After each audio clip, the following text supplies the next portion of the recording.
வணக்கம் நண்பர்களே. So latest cricket news என்னன்னு பார்த்தீங்கன்னா, Jasprit Bumrah has been ruled out of the 5th test match against England at Oval. என்னோட preview வீடியோலேயே நான் சொல்லியிருப்பேன், அன்லஸ் ஜஸ்பிரீத் பும்ரா 100% ஃபிட்டா இருந்தால் மட்டும் விளையாடுறது பெட்டர், இல்லைனா ரிஸ்க் எடுக்க வேணாம்னு சொல்லி. ஸோ இப்போ அஃபிஷியலாக வந்துருச்சு அவர் 5th டெஸ்ட் மேட்ச் ஆட மாட்டாருன்னு. ஸோ சீரிஸ் ஸ்டார்ட் பண்ணுறதுக்கு முன்னாடி என்ன சொன்னாங்க பிசிசிஐ, அதாவது 3 டெஸ்ட் மேட்ச் தான் பும்ரா மேக்ஸிமம் ஆடுவார் இந்த 5 மேட்ச் டெஸ்ட் சீரிஸ்லன்னு.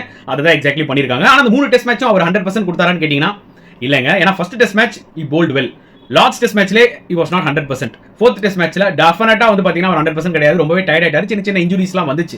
ஜஸ்பிரீத் பும்ரா பத்தி நம்ம கமெண்ட் பண்ற அளவுக்கு பெரிய ஆளு கிடையாது, அந்த அளவுக்கு ஒரு ஃபென்டாஸ்டிக்கான பவுலர். சிங்கிள் ஹேண்டடா இந்தியாவுக்கு வந்து பாத்தீங்கன்னா நிறைய மேட்சஸ் வின் பண்ணி கொடுத்திருக்காரு, அதுல டவுட்டே கிடையாது.